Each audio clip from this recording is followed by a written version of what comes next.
Hey, this is Brian B. In this video, I'm going to show you how to basically create this type of graphic. It's kind of like calligraphy, but it's got a tattoo and this rugged type of flavor in it. But at the same time, you keep it classy and it's got a lot of flow, and also it's got a hint of that graffiti style in there. So it's a combination of a lot of different things, and I'm going to break it down to show you how I created it. It says now or never, by the way. So N-O-W, I know that looks like an H. O-R-N-E-V-E-R. Okay, so N-E-V-E-R. Okay, so let me show you. Hopefully you can see this, but this is actually what I started off with. It's a type of grid that I basically have to create before I start doing the actual letters, because if I just went in and I started doing the letters without any planning, any pre-planning, it's gonna look like a mess, and you don't want it to look like a mess. Obviously it's not gonna look together and it's just gonna be bad looking. So I basically created this frame so I know what is where my letters, where they're gonna be contained, and then I drew this. It's kind of like a flowy type of grid. It's got its top part for the top line, and then the middle section for the top line, and the bottom part for the top line. Okay, so you can tell that is where the, coming back here, that's where the now goes. Okay, so it goes down and then up, down and then up, down and up, and then the middle part is the or, which is smaller, but it follows the same rule. Okay, and the bottom line, it goes down, up, down, up, down, up. Okay, so you can tell for each line there's actually 3 separate lines to it. And then the vertical slices, how this one works is I wouldn't say I winged it, but it follows less strict of a rule. What I did was I drew it down this way, and then I kind of have a vanishing point right here in my mind, although I didn't really draw it I didn't physically draw it, so to speak. I have it here actually. So it goes down like this, boom, boom, boom, so it all goes to that vanishing line. I'm not doing it very well right now, which is okay.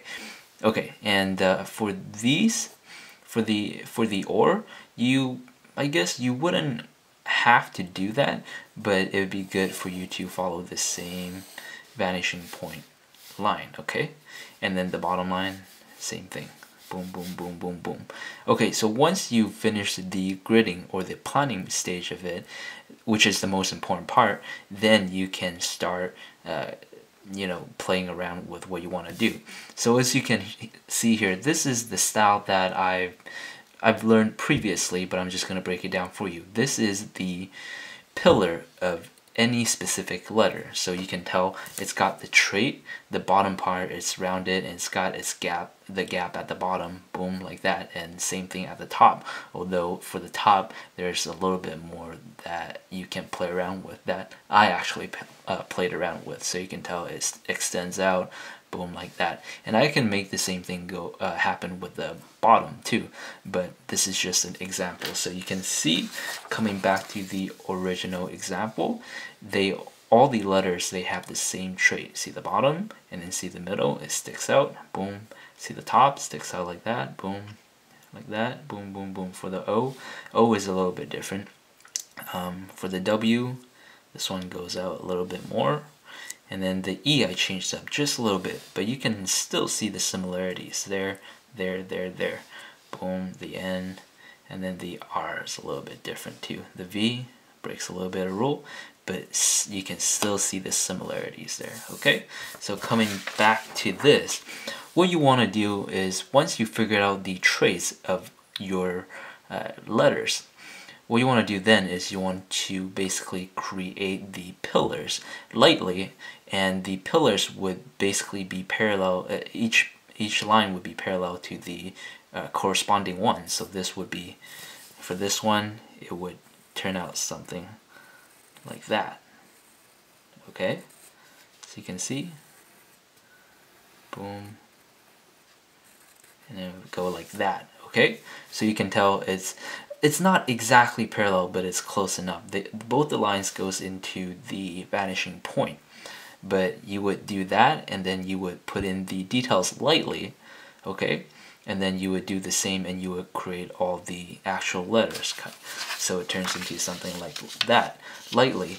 And then from that point on, you would put in the details, so you would decide what these would look like on your actual design. So I grafted in all these things, boom, sticking out like that. And once I've completed that, then I would draw it in with a fine liner or a darker pencil, so I would get something nice and crisp. But to summarize real quick, is you want to create this graphic with very strategic planning in mind. So you want to frame out what the where the border is going to be, so the macro frame, I call it, like that. And then you want to do the micro frame, so plan it out very strategically. For each row of letters, you're going to have the top guiding line, the middle guiding line, and the bottom guiding line, so it turns out nice and crisp and it looks good. And to summarize, for creating the actual letters, you want to give these traits, and you want to follow the rules for the traits. You can break the rule, or you can bend the rules, but you don't want to break the rules too much. Okay, so you create all your letters with the same traits in mind, and then it'll turn out nice and clean and consistent, and it'll look perfect. Okay, so I hope you enjoyed that, and this is the final piece. All right. So until then, this is Brian B. Talk to you soon. I hope you like this video.